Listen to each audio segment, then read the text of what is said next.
It was rangy. It was throwing my timing off a little bit, and I think that was the key in the fight, his jab. But that's pretty much it. Everything else, I was adapted to it. I knew he was going to go to the body. I knew he was going to throw those looking left hands. But his jab was a little better than I expected.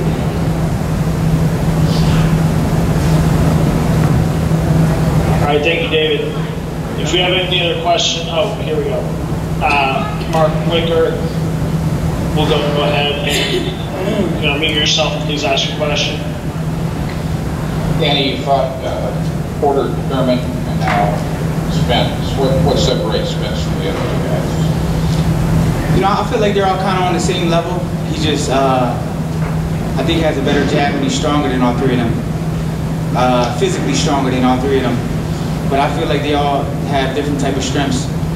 But I think he's maybe the strongest one out of all three of them. All right, thank you, Mark.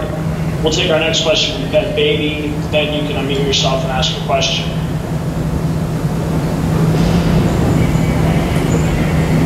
Yeah, Danny, I mean, throughout that fight, is there something how surprised were you with the shape and condition he was in? And did you think that you would see maybe more or less than you saw tonight on his Spence, given the layoff and the accident?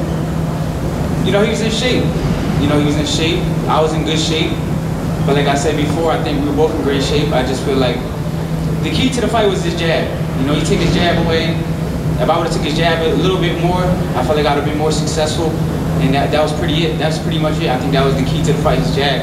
Other than that, I feel like everything else, I knew what he was going to do. We had a great game plan. You know, I should have been busier, but it's easy to say. And, you know, we were trying to land that right hand over the side, but, you know, I landed it a few times, but he took it well. I hit him to the body pretty good. Sometimes he took it well. You know what can I say, man? He's a true champion. I'm a true champion. We fought hard for 12 rounds. And judges gave it to him. He was a better man. I can't make no excuses. I'm a true champion. It's all good. Danny. All right, thank you, Ben. We'll take our next question from Fago Franklin. Fago, you can unmute yourself and ask your question. Despite the pandemic, what does it mean to you that you came out here and gave your fans a good fight tonight? You know, it means a lot. You know, it's crazy times right now in the world. And, you know, it's a crazy time for sports. And, you know, I'm blessed enough to, me and Errol Spence are blessed enough to even fight a pay-per-view big fight, this fight, with these times going on in the world. So, you know, it's a blessing to the fighters and the fans. And it's a blessing for everyone to give someone to do it. There's a lot of people who flew out here from all around the country. You know, they're on lockdown, so they want to come out here and have a good time. And we gave him a good show. All right, thank you, Fago. We'll kick it back to questions from inside AT&T Stadium.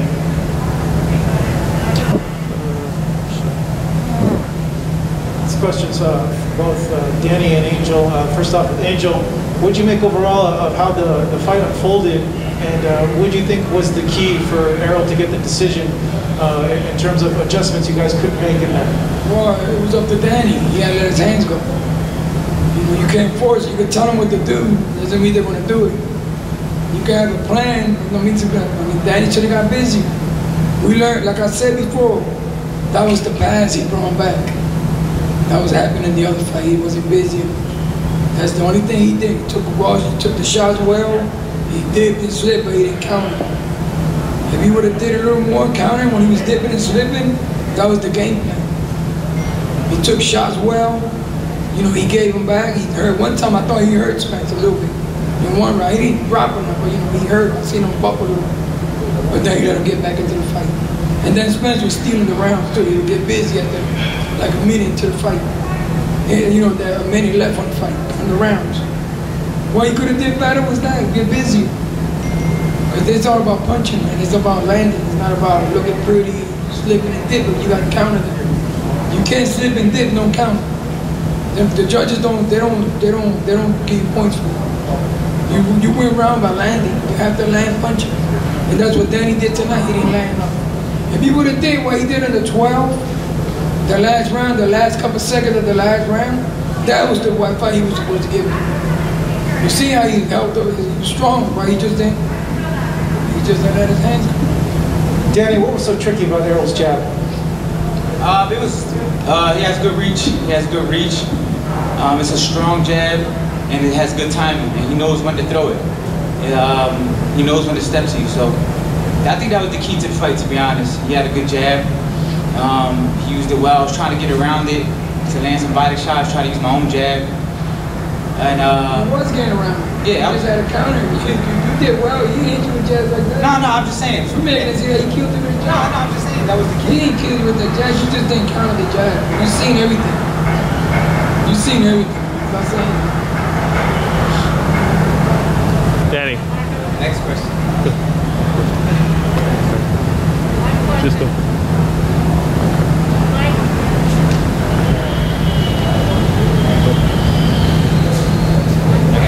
Oh, okay. Danny, you said it earlier. It's so much easier said than done. But why aren't you able to get the punch numbers up and let the left hook go tonight? Why is that? You know, I just couldn't get it off. You know, I tried. Like I said before, I tried. We did a good job of taking it away. And but I think the key to this fight was the right hand. The key was the right hand. We know that everyone's looking for the left hook, and the key was the right hand. We tried to land the right hand. I thought we landed some good right hands too, and some good body shots. So the body shots was pretty good. The right hands was pretty good. And like I said before, it was just, you know, that's when two train this fight. You know, one guy's going to be better that night. Tonight, he just outpointed me. Can't make no excuses. I hold my head high no matter what.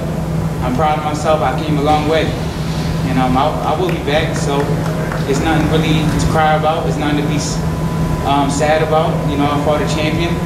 I beat champions. Champions beat me, and that's the name of the sport. So I'm not gonna cry about it, and I'll just be back stronger. That's it. What can I do? You know, I'm still proud. You know, I came a long way. So it is what it is. You guys should be proud. It was one of the best fights I've seen in years, Danny. You have a great chin, first of all, maybe the best in boxing. How close did you get to landing that hook? Because some of them were like half an inch away. Yeah, I mean, I felt like if I would have set it up better, like with a right hand to the body, or even a straight right hand left hook, I felt like the hook would have landed, or maybe a body shot left hook. But like I said before, we didn't really focus on, we knew the hook was going to be there. We were more focused on that right hand, because we know everyone's so used to it. And I landed it a few times, but he took it well, and I landed to the body a few times. He took it well. So, you know, it is what it is. These questions for both Angel and Danny. Angel first. Do you think maybe right now is the right time for Danny to maybe dip his toes at 154? I know you guys have talked about that in the past. That's something that you guys maybe like to try out. Do you think this is the time now, or do you want to stay at 47 still? I mean, we go to 54, but the weight's not the problem. You still got to sacrifice, because if you go to 54, you're walking around 190 pounds. So it's just, then they're going to have to sacrifice it. You're always going to have to sacrifice weight. The business comes with the business. It's part of their job to sacrifice. 54 would have made it. He didn't do nothing wrong today. He just wasn't busy enough. You know, like, he lost, yes, but it was because he chose to do that. It's not because Spence really whooped his ass and all that. I ain't seen no whooping that. I mean, a little bump in there, that comes with the package. You're always gonna get bruised, and he light skinned. You want to see it more than anybody else. But he's not able where Spence whooped his ass, and I mean, he never hit the cap. He took the shots well, like I said. I mean, he just gotta get busy. You only win fights by landing. You don't win fights by nothing else. That was the only problem he had tonight. He just didn't let his hands go, but not like he was supposed to. Because a lot of the time when you're in the pocket, you dipping and slipping. I mean, you seeing everything. And you make him pay. He would slip under like that right there to the liver. When you dip, come back to the right hand on this side. You know, that's what counts. That's what he did wrong. That's the only thing. It wasn't the way he ended weak in there. And if he would have tripped, like I said, the last 30 seconds of the 12th round, that's Danny Garcia right there. But that was a little too late to try afterwards. But I'm not mad. I'm just disappointed at him. But I'm not mad. Now I was pissed when we lost to fucking Keith Thurman. I was ramming. But not that I'm saying I'm gonna accept the hell, because I'm never gonna accept the hell. But what you do, you move on. That's it. You know, we came to his hometown, you know, and we fought a champion in his hometown. So even if it was close, I probably still wouldn't have got it anyway. So I probably would have knocked him out. But it is what it is. No excuses. Like I said before, I'm always gonna be proud of myself because I know I can always come back stronger. All right, thank you guys.